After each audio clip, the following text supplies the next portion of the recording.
O pastor Eleazar Domini, ele vai compartilhar uma mensagem de extrema importância no marxismo, qual sua principal antimensagem angélica. Você sabe que na Bíblia existem 3 mensagens angélicas, e aqui você vai conhecer 3 mensagens, antimensagem angélica, tá bom? Então não sai do vídeo, fica até o final. Que Deus, ele te abençoe de forma especial. No marxismo, qual é a principal antimensagem angélica? Vamos lá. Nós já vimos nas mensagens angelicais que Jesus ele é Senhor, ele é Criador e ele é Salvador. Nas 2 primeiras antimensagens angélicas, já vimos que eles atacam isso daí, dizendo que você não precisa de um Criador, você vem da evolução. Você também não precisa de um Salvador, você vai evoluindo. Mas na antimensagem angélica, nesta última do marxismo, do socialismo, ela vai apresentar a antimensagem angélica dizendo que você não precisa de um Senhor. A religião, dizia Karl Marx, é o ópio do povo. A abolição da religião enquanto felicidade ilusória dos homens é a exigência da sua felicidade real. Eu preciso abandonar a religião para ser feliz de verdade. Eu falo isso e tenho sempre os defensores de Karl Marx para chegar para mim e dizer, é que você não entendeu Karl Marx. Eu disse, não, meu filho, eu tenho que voltar para o primário para poder fazer a interpretação de texto. Se eu não conseguir entender o que está escrito aí. Não, mas não era isso que ele queria dizer. Não. Então vamos ler mais um pouquinho dele. Claro que em períodos em que o Estado político nasce violentamente, quando libertação política é a forma em que os homens se esforçam para conseguir a sua libertação, o Estado pode e deve ir tão longe quanto a abolição e a destruição da religião. Pergunta à criança de 5 anos o que isso significa.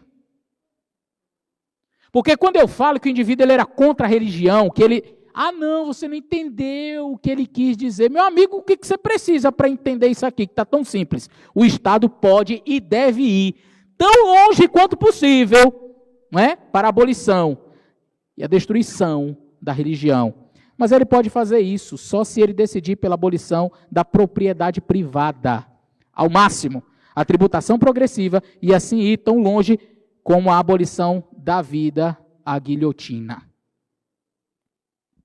Sim, o ateísmo soviético, socialista, comunista, matou 20 milhões de cristãos. Nós falamos do que aconteceu no Holocausto, e foi algo terrível, sem precedentes. O que aconteceu ali com 6 milhões de judeus que foram destruídos, mortos, foi algo inimaginável. Das formas mais terríveis que se possa imaginar. Eles eram colocados em campos de concentração e torturados e mortos. Mas parece que o mundo se esqueceu, ou parece que os filósofos que aderiram a esta teoria marxista, eles tentaram de alguma maneira fazer com que nós nos esquecêssemos, ou não fosse falado, ou quando falado, fosse minimizado. Mas a verdade é que 20 milhões, e aqui é um número conservador, tá? 20 milhões de cristãos foram mortos pelo ateísmo soviético. Vocês viram hoje no Pro Vai Verde a moça dizendo que aquele país pertenceu à antiga União Soviética e que até hoje ainda é um desafio o quê? A liberdade religiosa.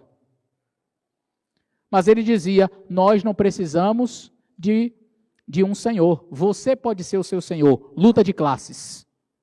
Mas a Bíblia diz que sim, nós precisamos de um senhor em Hebreus, capítulo 11 e o versículo 6. Em Hebreus, capítulo 11, verso 6. Ora, sem fé é impossível agradar a Deus, porque é necessário que aquele que se aproxima de Deus creia que Ele existe, que é galardoador daqueles que o buscam. Ele existe, Ele é Senhor.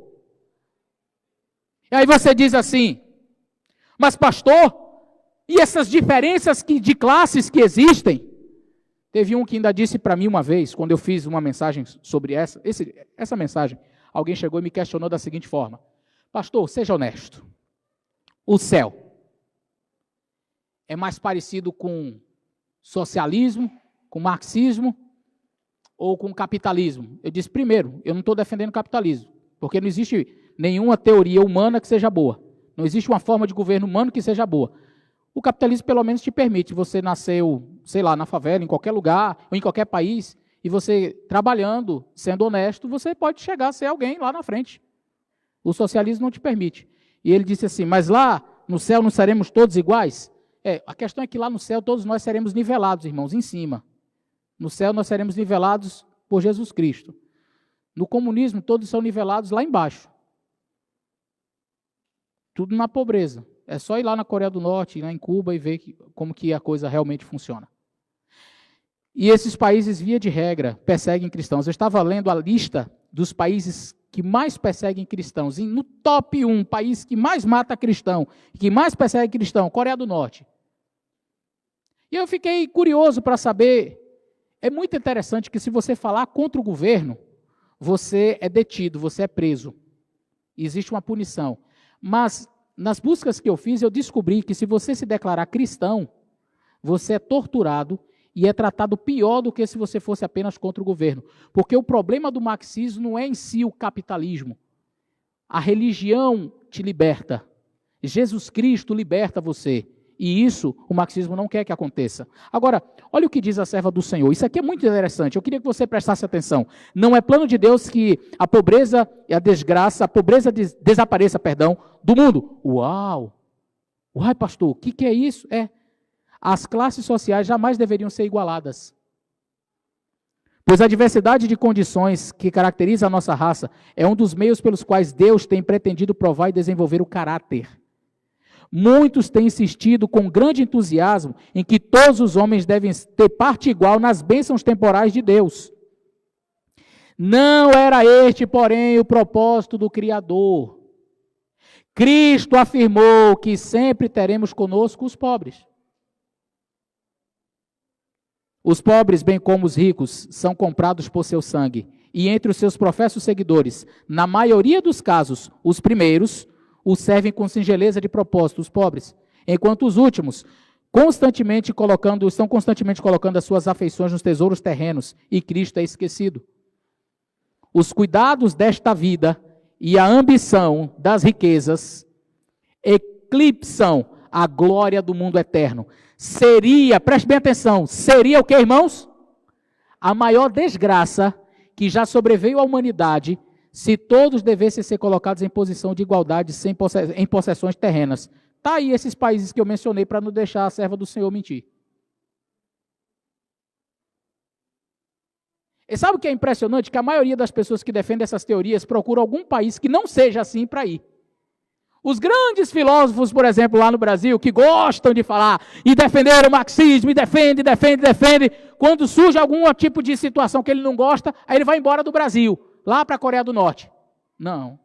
Lá para Cuba? Não.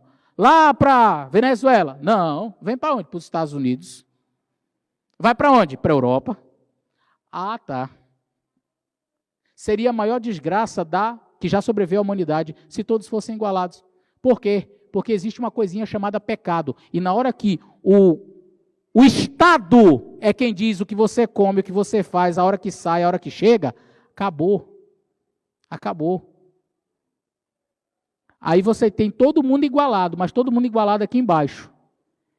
E cá em cima, quem manda? Quem manda tem muito. E o resto tudo não tem nada. Infelizmente, mas pastor, é porque as pessoas... Eu já conversei com muita gente sobre esse assunto. E aí alguns dizem assim, é porque esses governos nunca... E alguns chegam a dizer assim, nunca existiu socialismo no planeta. Eu disse, não. Nunca existiu o verdadeiro comunismo. Não. E esses países todos aí? Não, mas eles não souberam fazer. Digo, rapaz, é interessante. Todo mundo lê Karl Marx, ninguém entende. Todo mundo faz errado.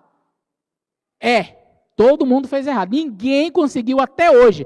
Eu digo de duas uma. Ou o cara ele era tão burro a ponto de não saber explicar direito para todo mundo fazer, ou quem segue ele faz exatamente o que ele mandou e transforma o seu país em uma desgraça, como disse a profetisa do Senhor. Agora, preste atenção, existe alguma relação, porque nós mostramos as relações entre espiritismo e evolucionismo, existe alguma relação entre o evolucionismo e o marxismo?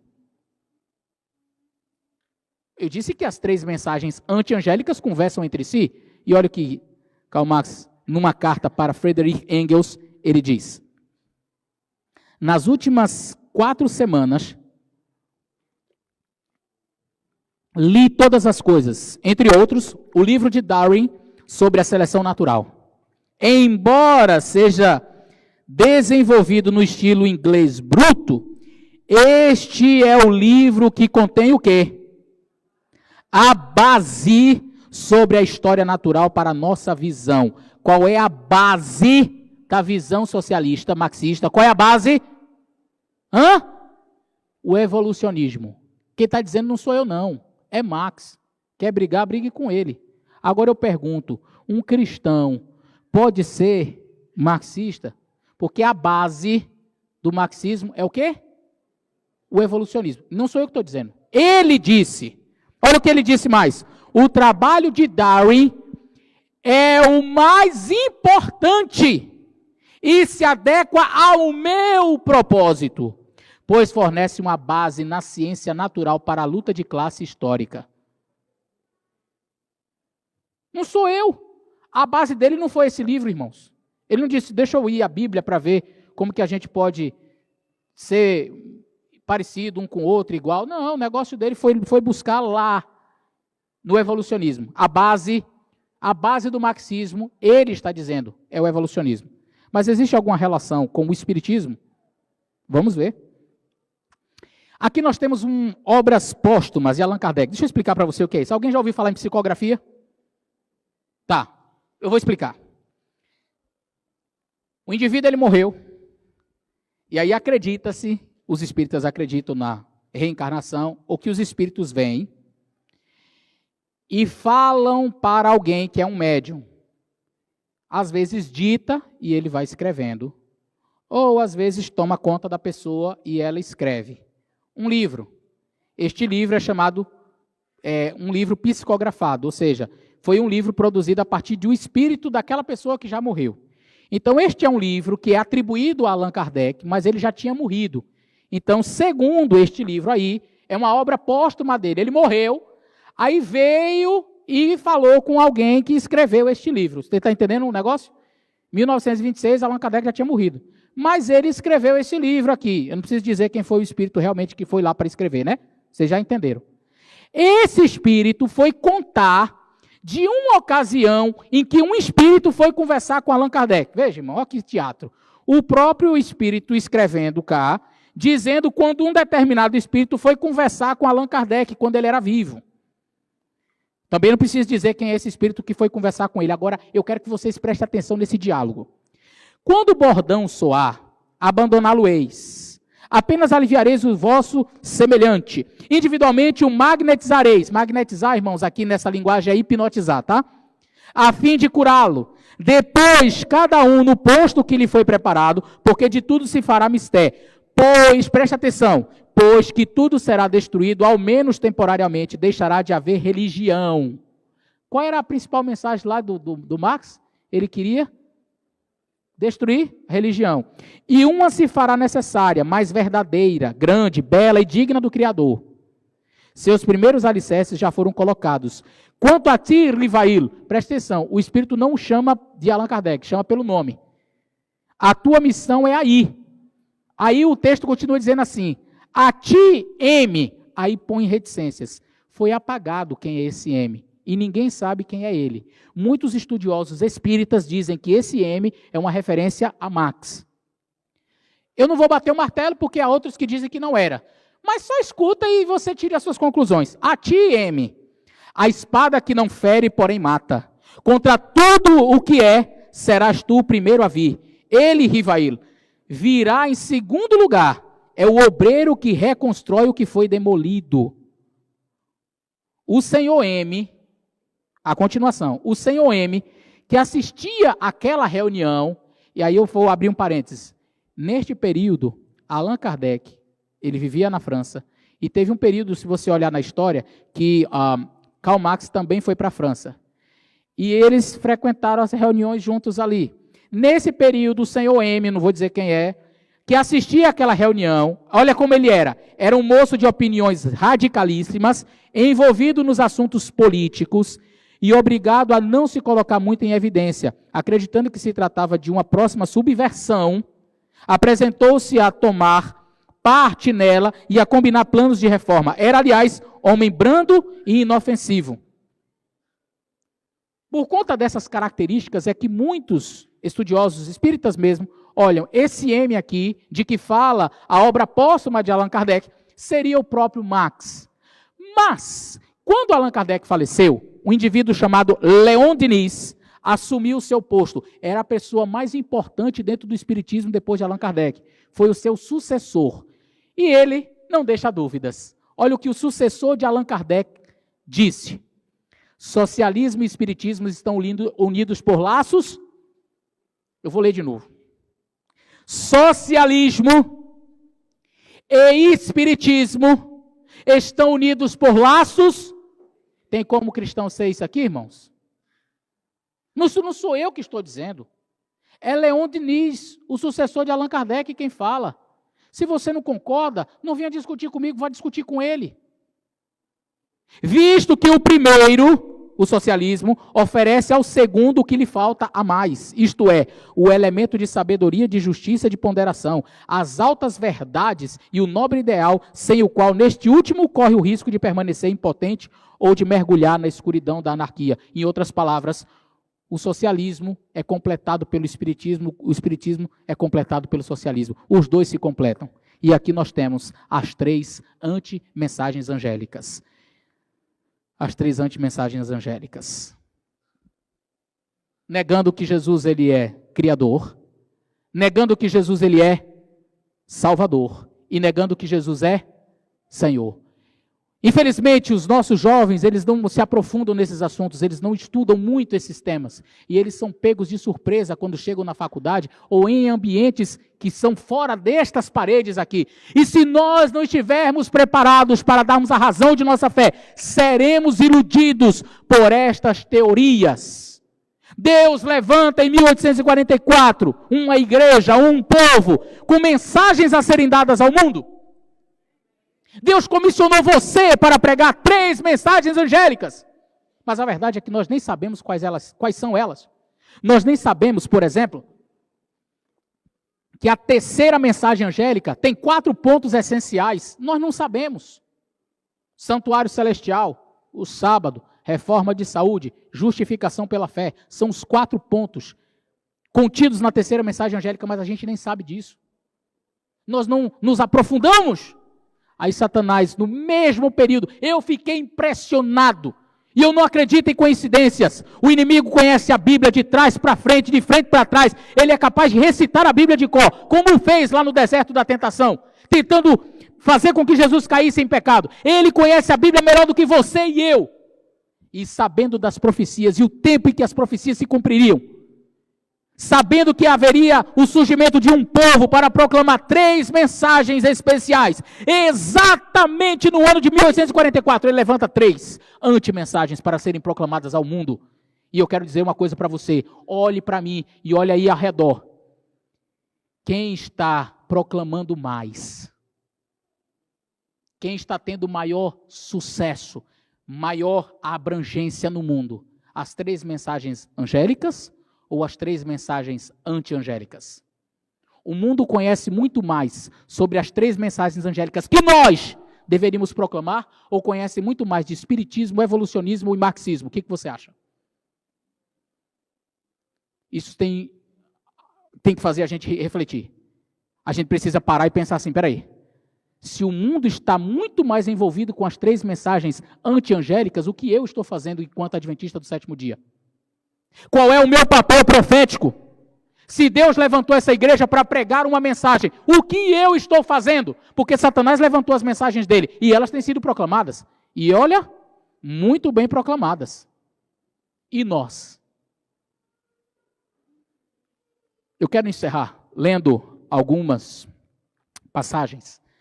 Alguns pretendem que a espécie humana necessita não de redenção, mas de desenvolvimento. Que ela pode aperfeiçoar-se, elevar-se, regenerar-se. Assim como Caim julgava conseguir o favor divino, com uma oferta, a que faltava o sangue de um sacrifício.